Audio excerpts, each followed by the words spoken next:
Bonjour à tous, notre invité aujourd'hui c'est le sénateur de Haute-Savoie Loïc Hervé, bonjour. Bonjour. Sénateur et vice-président du Sénat, désormais on va peut-être commencer par ça.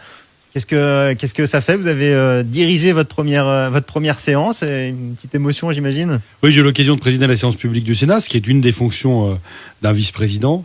Évidemment, une émotion importante au moment de prendre en main les travaux du Sénat, mais en même temps la nécessité d'aller très vite, puisque une présidence de séance, ça dure à peu près 3 heures, 3 heures et demie, et ça m'a permis, sur un texte important, c'était le texte sur la présence de la santé, la proposition de loi Valletoux, d'aller conduire les discussions avec à la fois la nécessité que le débat démocratique ait lieu entre les collègues, et aussi que l'ordre du jour puisse avancer pour qu'on puisse tenir les impératifs calendaires qui sont imposés par la séance. On a donc un Haut-Savoyard, vice-président du Sénat. Il y a eu des élections, vous n'étiez pas concerné par les dernières élections sénatoriales. On va parler un petit peu, forcément, et pas mal même des sujets locaux, avec notamment ce vélodrome, cette Haute-Savoie Arena qui est en projet du côté de La Roche-sur-Foron pour accueillir les championnats du monde de cyclisme en 2027.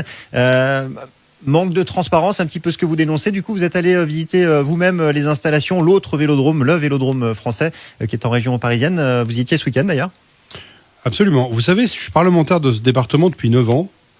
Et le rôle des parlementaires, c'est de voter la loi pour le pays, mais c'est aussi de contrôler l'action du gouvernement. Il y aurait un projet d'un équipement important, qui est même inscrit au contrat de plan État-région.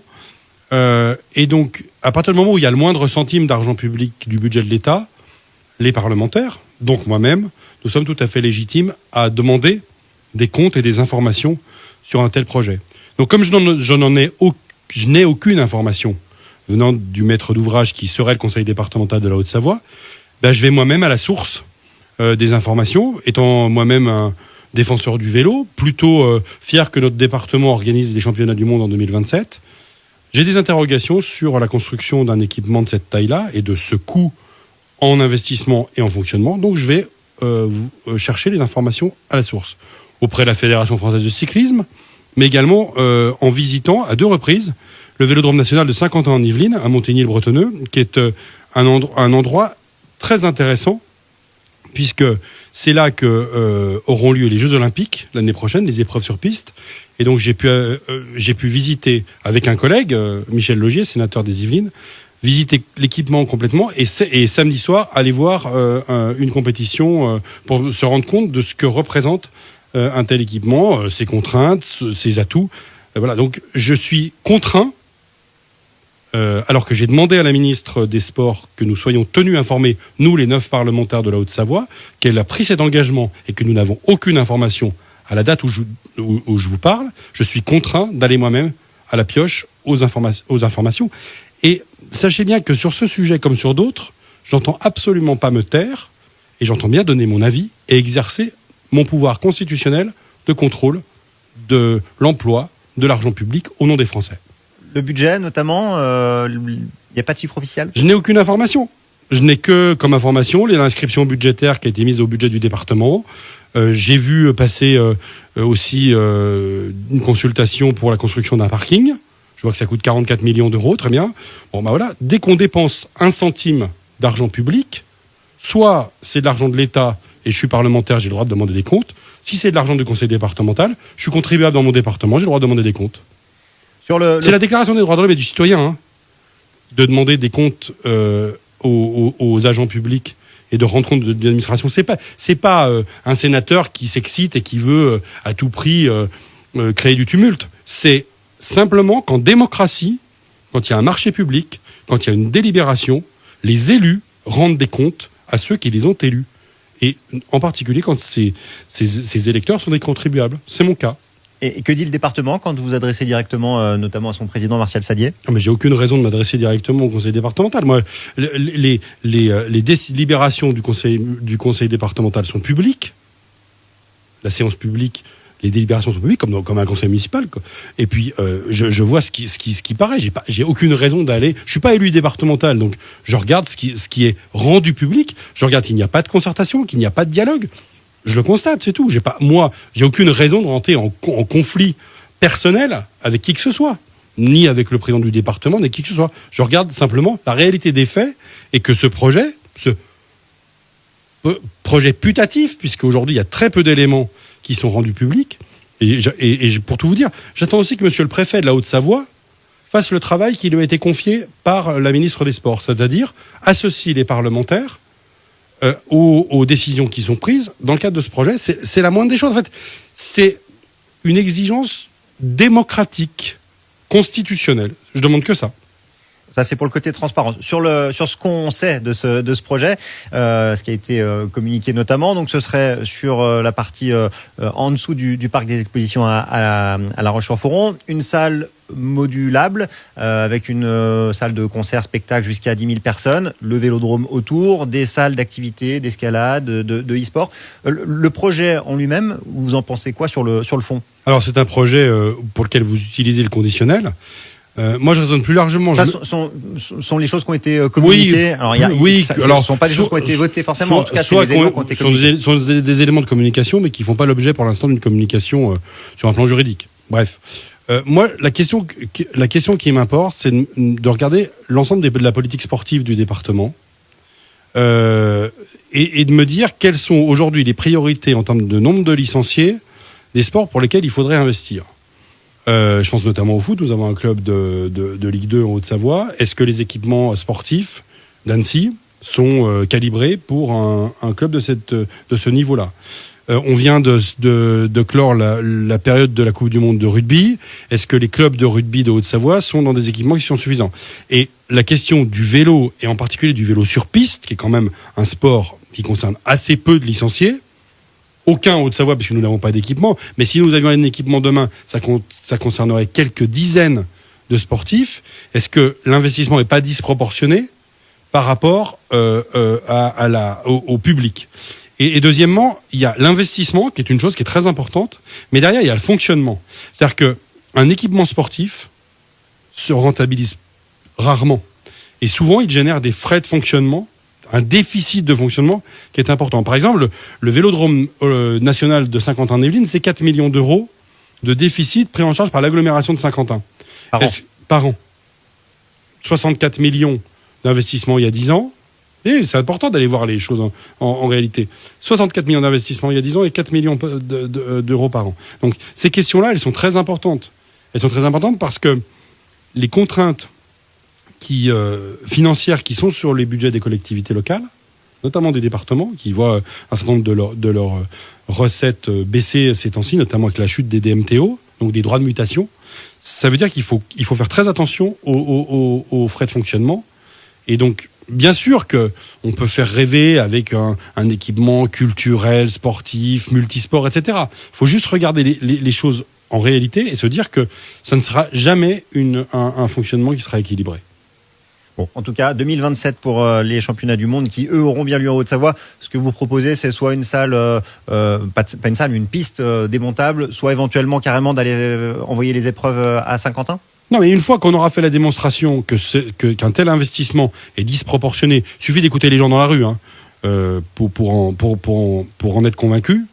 Une fois qu'on aura fait cette démonstration-là, évidemment, il faudra trouver une solution alternative qui peut être soit une piste démontable ou temporaire, soit le fait que si la France organise ses championnats du monde en Haute-Savoie, une partie des épreuves peut tout à fait se faire à Saint-Quentin-en-Yvelines. Moi, je vois aucun inconvénient à ce que ça se fasse. On va l'utiliser pour les Jeux Olympiques dans quelques mois maintenant. Voilà, ça c'est pour le cyclisme sur piste. Il y aura tout un tas d'épreuves ailleurs, un peu partout, réparties sur la Haute-Savoie. Et je suis très heureux que notre département organise ces championnats du monde. Ça, c'est pour la partie cyclisme. On va parler un petit peu santé aussi. C'est un sujet dont on a déjà pas mal parlé. Ce projet de maison médicale, de pôle médical à La Roche-sur-Foron. On y reste d'ailleurs, entre La Roche et Amancy, sur un terrain qui était occupé par... c'est un terrain commercial pour une surface commerciale. Ça coince pour un point administratif d'urbanisme. C'est un projet porté par des privés pour installer des médecins et pour faire en sorte de lutter contre le désert médical. Là aussi, vous comprenez pas bien le blocage du préfet ? C'est un projet de 31 professionnels de santé, essentiellement du territoire, qui veulent, sans demander un seul centime d'argent public, construire un centre médical avec tout un tas de professionnels de santé très différents, et qui pourrait se construire à Amancy. Le problème, c'est qu'il y a un problème d'urbanisme. Non pas que le terrain ne soit pas constructible, il l'est, mais c'est un terrain qui n'est pas prévu pour le service, il est prévu pour le commerce. Donc la demande qui est faite par les porteurs de projets, c'est qu'on puisse modifier le PLU de la commune d'Amancy et construire ce centre de santé à Amancy, à la limite de la commune de La Roche-sur-Foron. Tous les élus locaux que j'ai rencontrés sont pour. Tous les élus locaux qui ont été consultés ou rencontrés par Magali Boursiac, qui est la porteuse du projet, sont pour. Le préfet s'oppose à ce projet parce qu'il estime qu'il est contraire à un programme que je connais bien, qui est le programme Petite Ville de demain, dont La Roche-sur-Foron est signataire, et que ça risquerait d'appauvrir le centre-ville de La Roche-sur-Foron en termes de professionnels de santé. Moi, je pense qu'on prend le problème par le mauvais bout.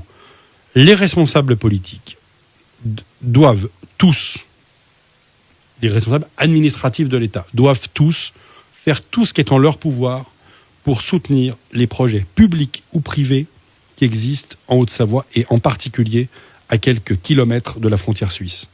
Il est normal que les professionnels de santé de La Roche-sur-Foron aient des bureaux, des cabinets qui soient standards aux normes, avec du stationnement et aux normes PMR. Ça, c'est la moindre des choses qu'on doit à la patientèle. Là aussi, aller dans la rue, discuter avec les gens, cette décision n'est pas comprise. Donc, moi, j'ai pris le taureau par les cornes, avec d'ailleurs un certain nombre d'élus et notamment de collègues parlementaires que je remercie. On est allé à nouveau plaider la cause au niveau du préfet. Nous lui avons écrit, il va nous recevoir avant la fin de l'année. Et pour ce qui me concerne, j'ai porté le projet auprès de la ministre Agnès Firmin-Lebaudot pour qu'on ait un arbitrage de l'État. C'est très important qu'au niveau national, on entende bien qu'un projet privé qui ne demande pas d'investissement public doive arriver à son terme, doit pouvoir être construit.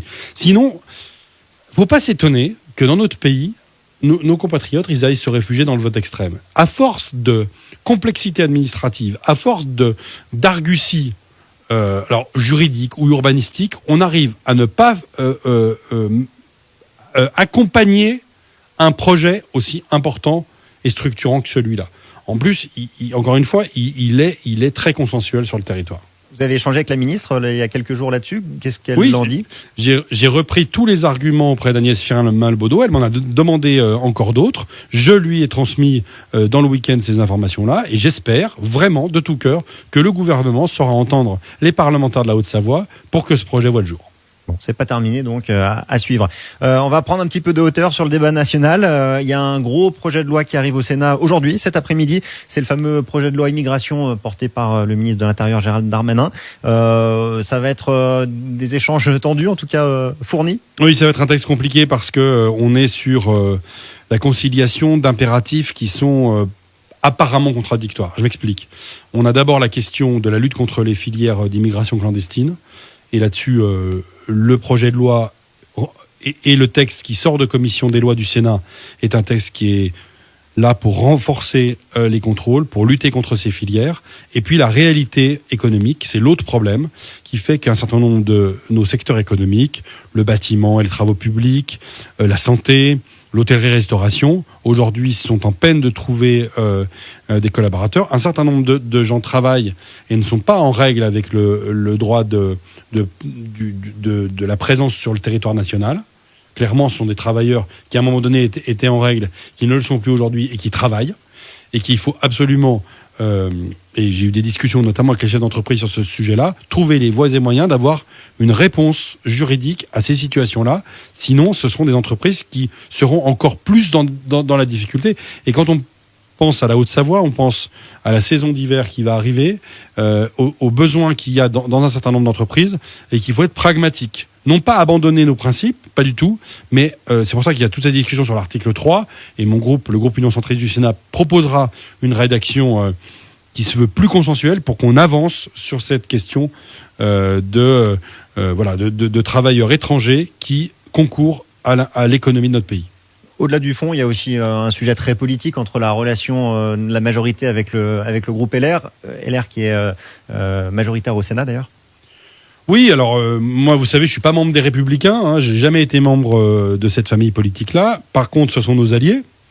Et donc, évidemment, et a fortiori comme vice-président du Sénat appartenant à la majorité sénatoriale avec les Républicains, j'apporterai mon concours pour qu'on puisse trouver une solution. Les Français attendent des solutions concrètes sur les sujets migratoires. Ils n'attendent pas qu'on les abreuve de discours ou de postures. Ils veulent des réponses concrètes. Donc il y a une question sur les filières et l'immigration clandestine. Il faut être intraitable. Et il y a une question particulière sur la question économique. Et là, il faut être pragmatique.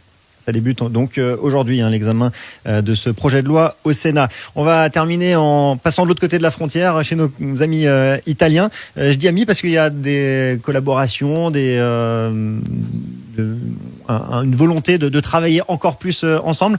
Et vous êtes le représentant du Sénat dans cette affaire. Bien sûr, nous avons signé avec les Italiens le traité du Quirinal. Le Quirinal, c'est l'Élysée italien à Rome. Et donc, c'est un traité, comme le traité d'Aix-la-Chapelle avec les Allemands, qui est là pour renforcer la coopération franco-italienne et l'amitié franco-italienne. Et dans le cadre de ce traité, la ministre Catherine Colonna m'a nommé pour représenter le Sénat dans un comité transfrontalier qui va se réunir tous les 6 mois, qui s'est réuni à Turin, au musée du Risorgimento, donc un haut lieu de l'histoire de l'unité italienne, et où on a pu réunir l'ensemble des collectivités, les régions, les départements, italiens et français, autour d'une même table pour parler des grands sujets qui concernent les Italiens et les Français de part et d'autre de la frontière. Alors ça peut concerner des questions économiques, des questions d'environnement, des questions de transport, très importantes, parce que nous avons des projets absolument majeurs. Le Lyon-Turin, mais aussi la manière dont fonctionnent nos différents tunnels actuels, le tunnel du Fréjus, le tunnel du Mont-Blanc, le tunnel de Tende, et toutes les liaisons franco-italiennes. On voit bien qu'il y a eu des problèmes importants ces temps-ci, et donc c'était important. Donc j'accompagnais la ministre dans ce déplacement, et je veux vraiment vous dire à vos auditeurs que cette amitié franco-italienne, elle se vit dans des régions qui sont concernées par le phénomène alpin. Et donc, nos voisins italiens, je pense par exemple à la question de la forêt et de l'adaptation au changement climatique, nos voisins italiens et nous-mêmes, nous avons des programmes, des idées à échanger. Et donc, je suis très fier de pouvoir représenter la Haute Assemblée dans cette structure-là et de pouvoir travailler très concrètement sur ces sujets. Hervé Guémard, qui était présent à cette occasion, a pu aussi regarder les questions d'apprentissage de la langue, les questions culturelles, les questions de mobilité, les questions... Je parlais de la forêt, il l'a abordé en tant qu'ancien président de l'ONF. On a vraiment des sujets à travailler avec les Italiens et c'est très important pour moi de pouvoir être avec nos amis dans cette structure et d'avoir une réunion dans 6 mois. Voilà, on est frontalier avec la Suisse d'un côté, mais aussi, on l'oublie des fois, avec l'Italie de l'autre côté savoyard. Merci beaucoup Loïc Hervé d'être venu nous voir ce matin. Avec plaisir. Et bonne semaine à tous.